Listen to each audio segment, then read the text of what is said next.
What's up? Welcome back to another haptic feedback interview. I'm your host, Devontae Bird, and I'm really excited for y'all to hear this one with Cam1k. He's been one of my favorite people I've gotten to meet on the scene in the last couple of months. I've gotten to know him a little better, like playing basketball, and I've been over to hang out a few times. So he's a really cool guy. So I think this interview was one of the better ones. So I hope you guys really enjoy it. Before we get to that, I do have a couple of updates. If you haven't already, check out the interviews with Jawara and Ace Fontaine, two music artists who I have done interviews with that were really good when we did the initial relaunch. And then I also have one with Martin, who is a super talented fashion designer. That one turned out really solid too. I got to play around with some video editing things I hadn't done before, so that's a cool watch if you want to check that out. And then after you've caught up, you can look forward to interviews in the not so distant future, I promise, because the output has been on a down tick comparable to what I want it to be. So in the not so distant future, we'll have interviews with Kapani, where we talk about the creation of our most recent album, Nakupenda. And then with Trill, who's gearing up to release some new music soon, he said in the interview. And he's been focusing on event curating and blogging in recent weeks, but he's ready to turn the focus back on him as an artist. And plus, I promised this special basketball series, and I will deliver on that before the NBA season starts, I promise. And so without further ado, here's me and Cam1k. Hope you enjoy. All right, what's up, y'all? We in the crib of Cam1k, or we in the Nostalgic Records studio today, hanging out, chilling. How you doing, bro? Shit, I'm vibing, goddamn. It's been a long day. That's for sure. Yeah, man. Atlanta traffic, that shit never fails, ever. So, shit, what you been up to? Shit, man. Recently, dog, I've just been working, really. Been working on a couple of projects. Been working with some dope artists. Been doing some engineering for folks. Just finished up with Kapani's project that just dropped recently. Yes, sir. Yeah, did all the engineering on that. We recorded in this shit for a few months, and so that was really taking up a big chunk of my time, but came out really well. And yeah, just been kind of just moving forward with my own shit now recently. Okay, for sure. Yeah, it's definitely cool to get that work in with other people, but also for sure. focus in on your own stuff. All right, sorry, I fucking fumbled putting that stuff in there. All right, so I guess just some background for y'all. I met Cam kind of at a show. I think he was performing a set maybe with David. I think so. David yeah. the Tragic. I don't know which time because y'all done performed together a couple times. Either his release show or Nah, it wasn't that. I knew you before then. Slick. Okay, I'm trying to think. Maybe it was a show for Merc. Slick. Could have been that. It probably was. Facts. Was it the Father show? I don't even remember. No, I wasn't at the Father show. I had seen you a bunch though, before then. Yeah, you was always exactly. around. I was around for sure. So I don't know when exactly, but one of them times. And so you just was cool, very chill, humble guy, honestly. Oh, that's funny. Yeah. So yeah, which came first for you? So when I saw you initially, you were rapping, right? So it wasn't until a little later on that I found out that you kind of do every mode of making Facts. music. Yeah, I feel like honestly, I feel like a lot of artists nowadays kind of do a lot for themselves. I found out that he does a lot of his own. What he does most is all of his engineering for the most part. Yeah, which is really sick because I remember when I first started with this shit. So I started as a rapper really, and then I got into beats just because back in the day, it wasn't I don't know, if you wanted to be different, you didn't want to hop on a YouTube beat. You wanted to get on some shit that was different, or you wanted to be tapped in with a really fire producer. But I was coming from outside the city, so I didn't really know, no fire niggas like that. I knew of them, but I didn't really I wasn't plugged in with them yet. Yeah. So it was okay, well, I'm gonna either hop on some YouTube beats or I'm gonna get fired making beats. So I was shit, definitely. I gotta do this shit myself. So that's when I really started producing and shit, just so I could really hop on my own shit, to be honest, and just get something going.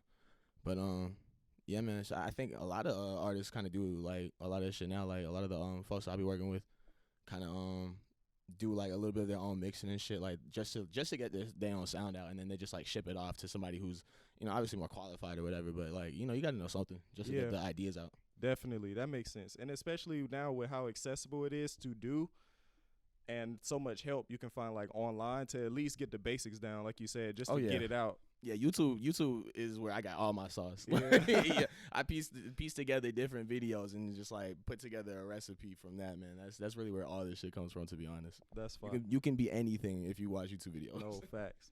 And so when I met you, you were like, I hate saying it like this, but I don't know how else to get around the like wording. But I don't know, when people say it, sometimes they mean it in a in a way that's not positive. But like literally, I don't know how else to put it. But like you were rapping when I first heard you, like in Facts, the traditional sense, in the way Yeah. someone 35 plus would consider Facts. rap music. Yeah, I used to be a boom bap ass nigga. Yeah, type shit. Okay, for Yeah. sure. That's always weird putting that in a way. So, yeah. So early on, I heard you, and the first thing that stood out to me was like your lyricism. You were like rapping. The punchlines were cool. It was cool. You flowed well. So like, who inspired you early on in your like development to become like a good rapper? That's a tough one, cause I mean, growing up, I always listened to like Tribe Called Quest, like fucking Nas, like shit like that. Like my dad really put me onto a lot of different rappers, Lauryn Hill, like shit like that. Is your dad from up north? My dad's from the Caribbean actually. Okay. He immigrated here, so it's kind of For funny sure. that he fucked with all that shit. But he when he first moved here, he moved to Cali. So he really didn't fuck with a lot of West Coast rappers though. Like it was kind of funny. And most of the music he put me onto was shit from New York. But I think it's just 'cause like a lot of Caribbean people live in New York. So I Yeah, think it's just like definitely. the sound up there is really big and influential to them. And I think my dad also was just into like the origins of rap more than anything, and it all started out there. So I think he fucked with that. But it's just a heavily like, I guess like all the rappers from up there are just very heavily lyrics based. Like they put a lot of thought into their flow, like the words and the impact of everything that they're saying. So that was like probably a big like influence in like how I started off, and then like the music that I listened to. So like, 'cause growing up I listened to like Kanye, like Kendrick, obviously like everybody listened to Drake and shit like that. Yeah, for sure. But like I don't know, it was always like about like finding like niggas when they was underground or when they was new. Like I remember like Definitely. middle school, like all my homies like just looking for artists that like nobody could ever find or like nobody knew about them, and like trying to find like just the coolest shit like that wasn't really like the shit that you knew was going to be next. So that way you could like I don't know find like I don't know, I think it was like something like inside or for me at least like something inside of me like, okay, I'm listening to this thing, like he's going to be the next big thing, how can I be better than him type shit. So like growing up like that was like an inspiration, like finding artists and shit like that. So yeah. For But sure. yeah.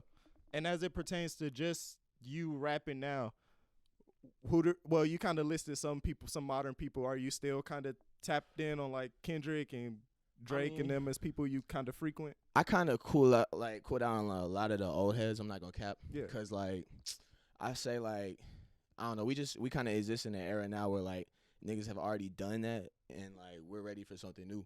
So like right now I've been drawing a lot of like shit from like really just like the niggas around me and my in my friend group and shit like that, my set, and then like also like just like the young niggas like from around like fucking like I don't know, just like niggas in New York who've been going crazy.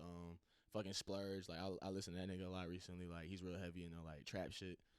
He's got like a cool like southern flow, but then like I don't know, just like I don't know, a lot of the like shit that the youth is doing, a lot of the like plug shit. That's really like the shit that I draw from like on a daily, to be honest. Just 'cause like that's the shit that's got the most swag, to be honest. Yeah, definitely. Swag music, like. And so, if you could make a classic rap song with one feature and one producer you could get the beat from or tap in with, who would you want that to be? Anybody, like anybody? Yeah, dead or alive. Slick. I would probably do like an MF Doom feature, like with Flying Lotus or some shit like that. Yeah, okay, that'd be, that's like, hard. It'd be crazy. That's fine. And so, what's the process like for you when you create your music? Are you more of a, jot it down, or are you more punch in freestyle? Shit, it really depends on the track and how I'm feeling. But like recently, I honestly haven't written a song in like about a year. Like all I've done is just freestyles. Like either like just like longer takes or like whole takes, and then like I'll come back and like piece together like the shit that I was saying or whatever. Or like really just like punch rapping, just like trying to get it in like just bars or like bar for bar, whatever it is, like naturally, organically at the time. So that shit just gives it like the most like I don't know, just like it's just cool. Like you don't really got to think about what you're saying. It's just like whatever I'm about to say, like it's finna be fire, and like you put it down. You got to commit to that shit. I don't know. I think I like that part that you kind of commit. And Tyrone told me that when he started practicing rap, or maybe it was Joseph. I was interviewing the both of them, so one of them. Shout out to the mix table, but definitely they were like, if you freestyle, you're bound to say something that you just wouldn't have written down. Facts. Like, it's gonna be some shit like I never would have thought of. Like, yeah, like it'll in a be million something years. weird, or the way you bend a word just wouldn't be how you like. And I think that's how like all the young niggas coming up with like all these crazy flows. Like, it just be like literally how like I'm gonna just say what the fuck is on my head right now, and like however it's in my head, and like I don't know the way the niggas be piecing shit together, like the Detroit shit, niggas be like fucking up the freestyles when they coming back I like in. the Detroit That shit be cool for as sure, fuck. Yeah, nah, that shit is hard. That shit is definitely hard. I feel especially like, with the late '90s, 2000 samples they're flipping now. yes, bro. That's I don't know. It's definitely nostalgic, like, which is shit I really fuck with, to be like honest. But yeah, I really fuck with how they like will take some shit that's like old and recreate it in the sense it's like, okay, we can redigest this, and like it's not the same thing, but it's like familiar. You know what I'm saying? Yeah, which is just fire about sampling in general, where it's just like the way you kind of keep it alive, like the people who was before you. You know what I'm saying? Facts. Nah, for sure. And so you got a project on DSPs, drugs like these. Mm-hmm. Who did that cover art, by the way? Really, that's kind of a tag team. Like, Burgundy took that picture when we was on a trip like back in October. I think we went to Tennessee, but yeah, Burgundy took that picture when we was out there. And then Jelani actually did all of the like the lettering, like all that shit. He drew it out and then cut it out for me and then scanned it and then put it on the photo for me, like in like I think like Photoshop or some shit. Oh shit, that's Yeah, fine. nah, he went crazy with that shit. Yeah. No, it's hard for Shout sure. out to Jelani for putting that shit together. Because Definitely. really I had put some shit together and them niggas was like, nah, we gonna get you right now. I was like, come on. Hey, look, But it's a team effort. It's a I was team just about effort. to say it's good to have people who willing to say that. For sure. Nah, you gotta have honest people around you so that way you can get like the best product out. And I was like happy with the results. So like, you know, I wouldn't change it for the world. For sure. Shout And out to Jelani, shout out to Bergen. Yes, for sure. Shout out to them. How was the reception? And like, are you typically anxious releasing music? Nah, like if anything, like I put together shit that I know, like I feel confident about for the most part. But with like that EP, I'm not even gonna cap. Like those were just like all like songs that I made like in a day or two. Like I made all the songs in like 1-2 days, and like they were all just like freestyles like that. Like I really just like fuck with heavy, and I don't know. It wasn't like I didn't even think about it in my head. I was like, I'm gonna put this shit out. Like I was like, this shit fire. Like I don't know. I don't really be anxious with drops. It more so be like I get like I either overthink a track and then it won't come out type shit, or like you know what I'm saying, like just plan it accordingly, to be really like honest. But that was like the first time I dropped some shit and I was like, I'm gonna just do this shit like whimsical, like just whatever fuck. Okay, put just this shit kind of on the drop of a dime. Hell yeah. And do you feel like do you feel like it was cooler because it was unexpected, or do you feel like in the future you may want to do like a whole rollout? Because both have their benefits for sure. No, for sure. So yeah, I think in the lane that I exist in currently, I think that dropping that shit kind of like just like out of nowhere did something for me, to be real with you. Yeah. I think like it was kind of unexpected, and folks was like, whoa, okay. And like a lot of the tracks on there, I think or at least like to me, I feel like there's at least one song on there that like you can fuck with and just like spin a lot. You know what I'm saying? So I feel like I got a lot of reception on that, and people have been like, I guess, looking for some new shit. So with my next project, I am actually gonna do some real rollout with this. So that's what kind of actually I've been in the works right now.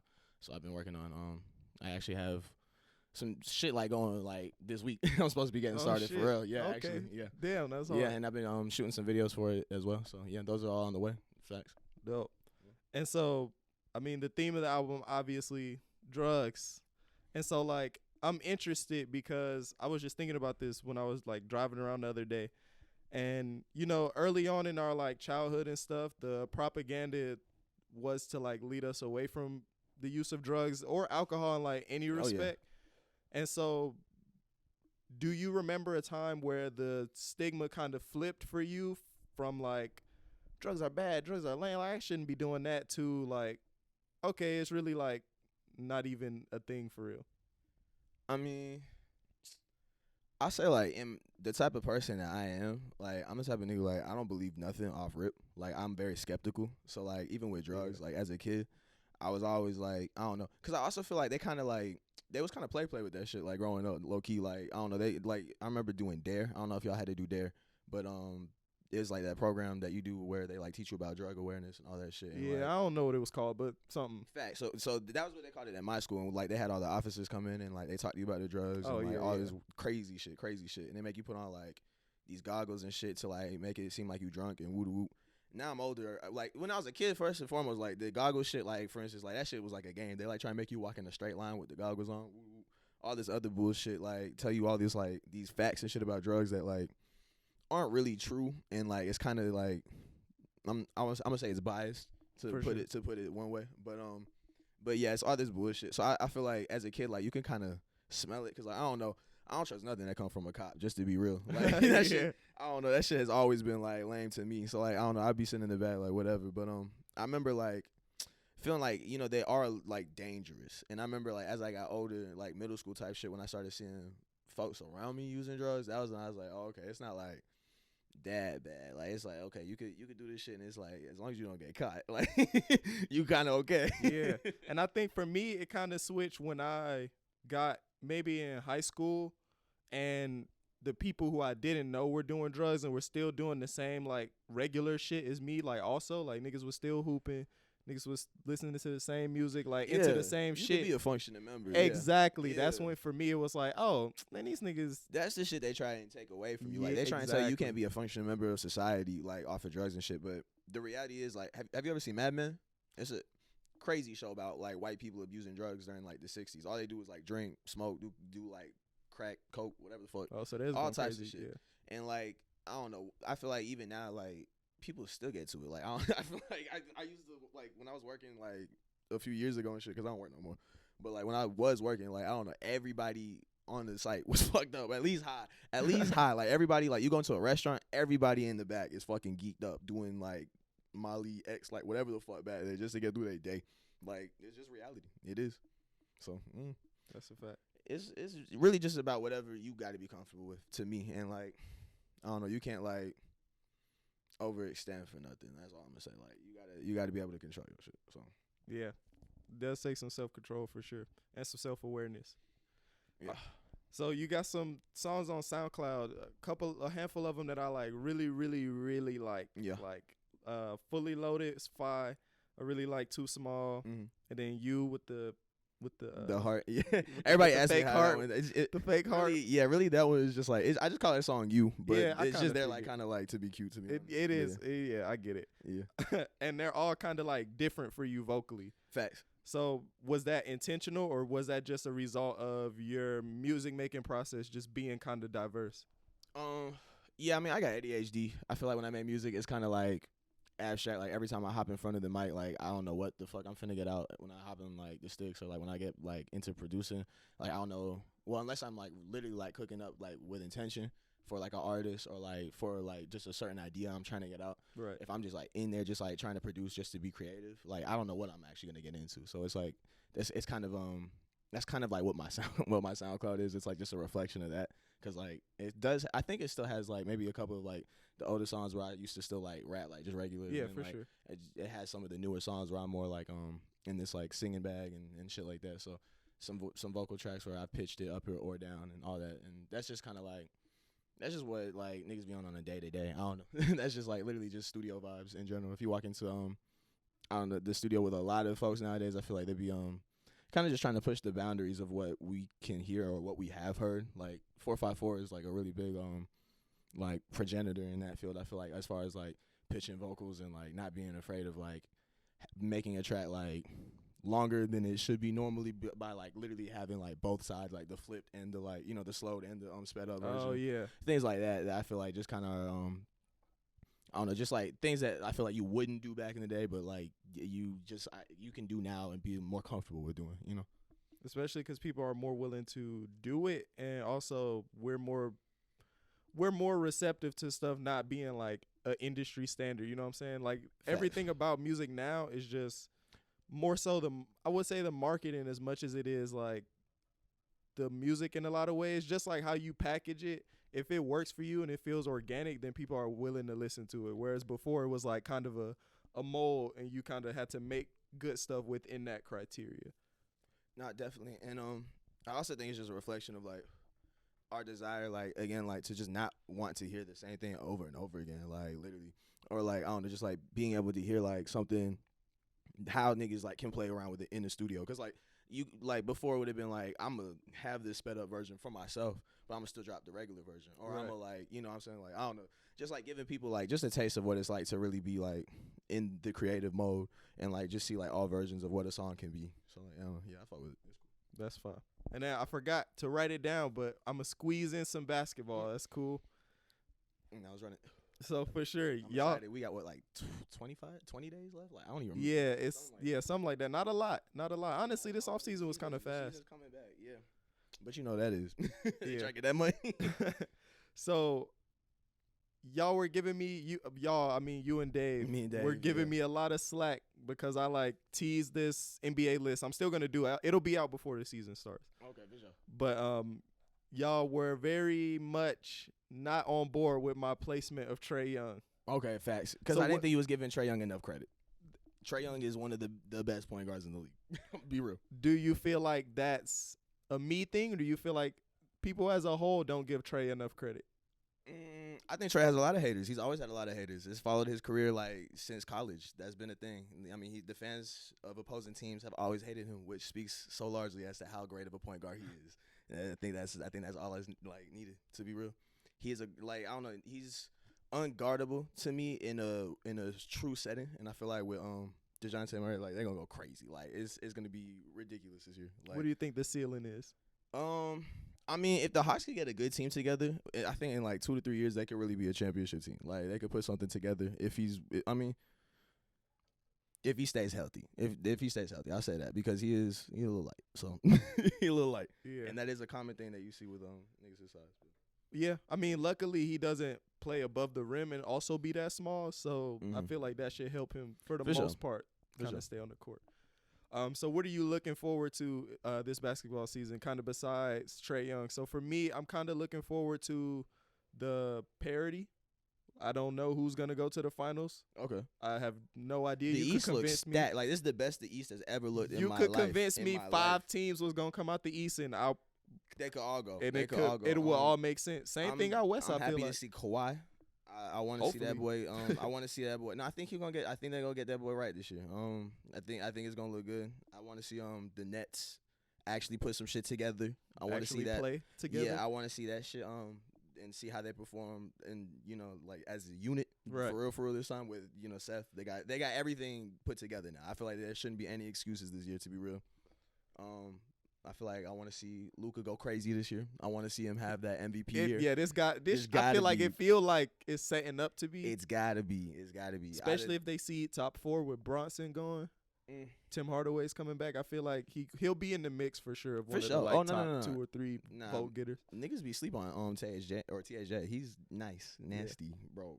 But I feel like this could be an MVP year for Luka. If not, they're gonna try and do some bullshit and give it to Joe on some like funny shit, depending on how you play. I mean, that's the shit that they be on. They be trying to like they be like, okay, you should have had it last year, so like we'll give it to you. Prop 'em up. Type shit, whatever the fuck. I want to see if Giannis get another move. I think last year he got the mid range a little better, and he got that turnaround over the right shoulder. He's been improving that 3. Yeah, if he comes back, but like if he can get his 3 ball to 36%, that'd be fucking dumb. Like he'll be crazy. Yeah, I mean that, and I've seen him get like more consistent behind the free throw line. All of that has been coming together, which is like, I mean, for him that plays very essential to his game. I mean, nigga like him always gonna get fouled, go to the line. And if he can actually become at least somewhat of a thought, behind the line for the defense, that'll open up the game so much more for the rest of his team to actually like get in there and actually get some buckets. Like Chris Middleton can actually go off and go crazy on some like it'll just make it'll make him look nice, nicer than he is, like for real. And they'll definitely be in the mix too. What am I looking forward to also? I want to see if the Suns can bounce back. If cuz the way they lost their last playoff game was like low key embarrassing. I think they would probably say so too. Nah, and it's kind of funny how they put Book on the cover of 2K. Like, this shit, like I don't know, it's kind of funny, but like I don't it know. almost feels sarcastic. It does in a way. I don't know. I don't know what the agenda is all the time. I just be kind of like, okay. Yeah. But I think the Suns definitely got to come back this year. Just to, I don't know, to prove something or whatever. They got to at least get to the championship back. Like they got to, bro. They gotta get back there, man. I don't see it, but they do have to. That I don't should be see the it. I don't expectation. see it, but that should be the level that they're striving for. Because I mean, they really flopped. They really flopped last year. It was embarrassing. I'm not gonna cap. For sure, definitely. All right, so I guess back on the music tip.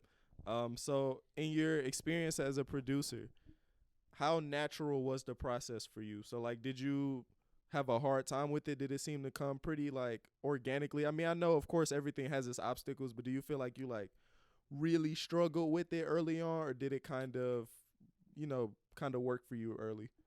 I'm gonna say like I guess like I wasn't really ever trying to make like a sound for anybody. Like I was always trying to make something for myself. So like I guess like my goal was to make some shit that I just thought sounded fire. And like early on, I would say I had probably a harder time maybe with like the mixing side of things because that's some shit you actually have to learn. But like with production and shit, like that's all up to you. Like whatever you want to put down on like you know what I'm saying on your computer screen, that's between you and God. And like you gotta like that shit at the end of the day. Facts. And I feel like if you don't like that shit, maybe I don't know, you might should try something else or whatever. I don't know. Like you gotta have a little bit of an ego, I feel like, with that shit. So there's gotta be like some confidence to it. I don't know. I feel like early on producing, like I probably liked a lot of beats that probably wasn't even good, but like you have to like that shit just to get to the next level. So that way you can like I don't know, not hate on yourself and like just keep moving forward. Yeah, definitely. So do you feel like it's a easy decision to know which beats are for you and which ones are for someone else if Oh, you're for just sure. making them? Yeah. You can just kind of tell early on. Yeah, I mean, honestly, like the way I make beats for other people, most of the times is like in front of them. Like I don't even really send off beats like that. Like I've probably sent off like one or two tracks, or like, well, I can't even, like, yeah, like nah, I really just make beats in front of people. I've only sent like maybe like one or two tracks to like an artist before, and actually like seen that turn into a record that was put on a project. But like for the most part, I feel like in person sessions always will result to like a much better track in general. Like I don't know, it's just something about the chemistry in the room, the energy behind it. Like niggas will always fall back to those. I feel like. And how much are you allowing them to input in what's being made? Oh, I don't really like. I feel like maybe earlier on, like it was maybe more tension between me and artists just because like I was maybe more playing to like my strengths rather than like conceding to what like was necessary for the room. But that's just something like as a producer, everybody has to work through. I feel, or even as an artist, some people are naturally good at it, but like most people, I feel like have to learn to get out of their own way sometimes. But now I feel like I've gotten a lot more capable with my production style, so I can make a lot of different types of beats. And like for instance, with me in Burgundy, like we get in the studio a lot, and I make a lot of beats for them, and they'll just give me like I want to sample this or I want to make this type of track or and like nobody's mad about the result at the end of the day as long as we trying. You know what I'm saying? That's really all that matters. But yeah, as long as you open, I feel like most people won't be upset with what comes out of it. Yeah. But yeah, I'm definitely down for input on beats and shit like that. I love when artists tell me what they want. And I love the way that they describe it. Like niggas will say crazy shit. Like they'll ask for like some ambiguous, very ambiguous, very description. ambiguous. Yeah, niggas will be like, I want a beat that's like this color, or I want a beat that makes me feel like I'm in the rainforest. Like, yeah, that's the fun part about producing. Like as an artist, is like okay, yeah, you could use some imagination with it. Nah, for sure. I definitely love when I get like weird ass like requests. That's like always gonna be the best beats for me. That's fine. And so for the less informed, including me, because like I do my research to a pretty decent degree to try to be prepared for stuff like this, but I still don't fully understand. So like, can you explain to me what the process of like mixing and mastering something looks like and kind of what it entails? Because I know a lot of people hear it, and I think the average person doesn't know how integral a step that is. Like, because people kind of say like, and they got mixed and mastered, but they don't really put like a lot of emphasis on it. Or at least the casual person probably doesn't hear it that way. But it's like super important. I mean, there's really 3 levels to mixing and mastering. So you have there's 3 stages. The recording engineer, which is the person who is recording, the vocal takes as they're coming in live. Right. So a lot of times for artists that be themselves. In my case, it'd be me.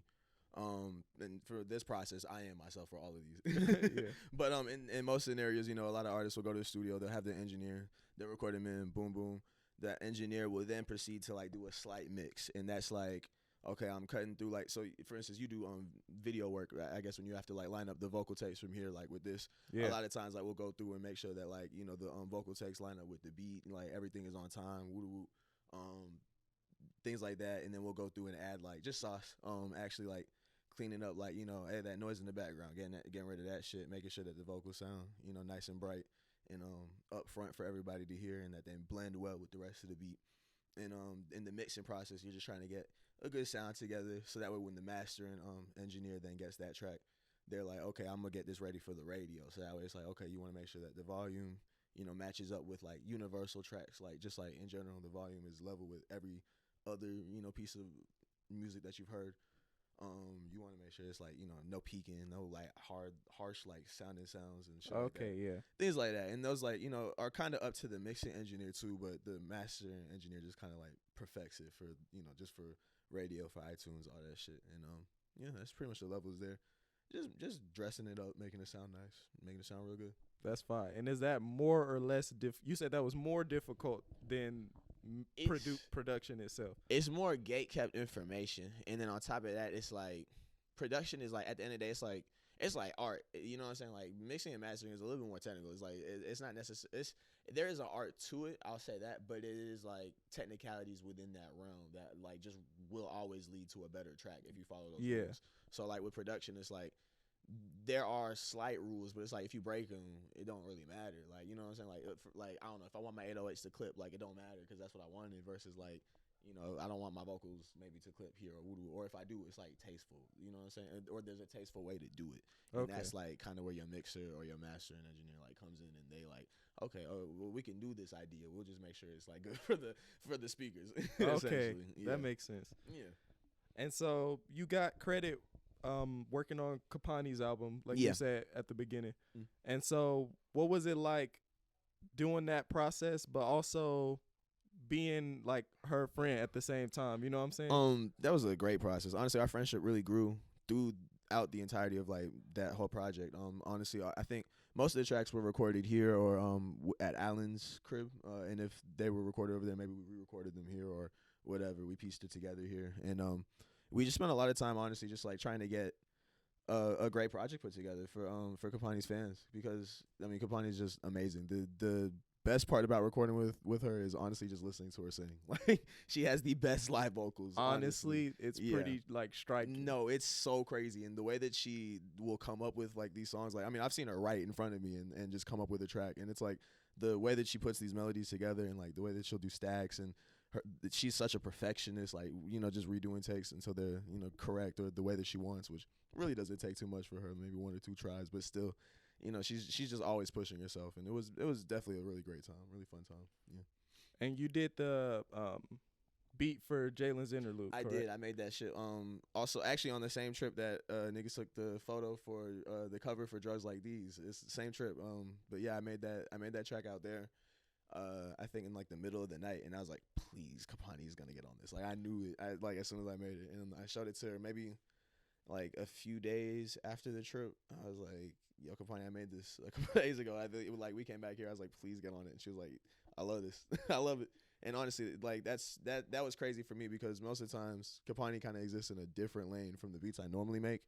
And she's very, very selective about what types of beats she'll get on. So I was so happy that she got on that shit. It meant a lot. That's really fun. Hell yeah. Dope. Well, one last thing. So you make music with your friends a lot in general. When you're cultivating that space, what usually kind of, keeps the room like lively? Do you guys take influence from maybe something you're watching on TV over there? You guys kind of just like kick ideas around? Honestly, we all just hell, to be really real. We all just kind of hell. We give each other a lot of different ideas. We do a lot of drugs. I think that should kind of get you right a lot too. We drink a lot, and that should always kind of get people talking. And I don't know, there's always something going on in this room. Like always, there's always people walking in and out of my house. Just something going on. I got all like hella animals. It's just always something to draw inspiration from, I feel like. And like some people put like shit on the TV, like we'll watch like documentaries or like we'll watch like cartoons in the back sometimes, but niggas will play like, the P4 or whatever the fuck. But yeah, for the most part we kind of like really just chat and like just like talk with each other, and like I don't know, niggas will just like kind of cook up some shit in the background. And it's like almost like ASMR is going on while we're just hanging out. And then all of a sudden, like a 5 beat just happened. And now it's like, oh, niggas want to rap. Like everybody gets like quiet. And then it's like, okay, well, actually, honestly, a lot of times niggas still be talking in the background while we be rapping and shit. It's kind of hell. But like, yeah, I don't know. It's it's really fun making music with these guys. To be real, like it's never not inspirational. Yeah, That's fine. And I feel like it kind of comes through. I feel like I don't know this for certain, but I feel like I can hear y'all like laughing and stuff on some of the older songs. Now we're always having a good time when we're making music. Or like for I sure. can, somebody might be rapping. I hear somebody else like laughing at how like a bar ended or whatever. I don't Yeah. even know if the things be like related or not. But now that you said that, Nah, could have for just sure. been like some random ass conversation Sometimes that it could didn't be get niggas cut in out. the back. Sometimes it could be us talking to each other. Like it really just depends. But yeah, for the most part, we just be having too good of a time in the studio. Yeah. That's fine. All right, man. Well, honestly, that's all I have. You're working on a project. How much do you want to like share about that? Oh no, I got all the details. The project is called Trapper Turnt Singer. Trying to drop this shit really within the next couple weeks here. I got a single coming out. Working on some videos right now. Just trying to wrap up just a video for Drugs Like These that should be coming out soon. As well, it should be coming out towards the end of this month. Is that the one that got rained on? Bro, it was so rainy back in fucking August, bro. It rained like literally every day. Yeah. We tried to shoot like every day, and then I crashed my whip, so I couldn't like get out to meet with Cam. Shout out to Cam, he did the video. Yeah, but, shout out to Cam. He's hard. yeah, he's hard as fuck. But yeah, nah, that shit was just a huge setback. But then I got a new whip, so then we got that shit done. But yeah, I've been working on all that. That should be coming out really soon. The cover art should be dropping next week as well. So yeah, be on the lookout for that. For sure. Yeah. All right, bro. Well, I appreciate you taking the time out, and Yes, y'all sir. look forward to that. And we'll catch y'all next You gotta time. come out and hoop with us soon. Yes, sir. The fucking work schedule. Nah, you get into it. Y'all be easy.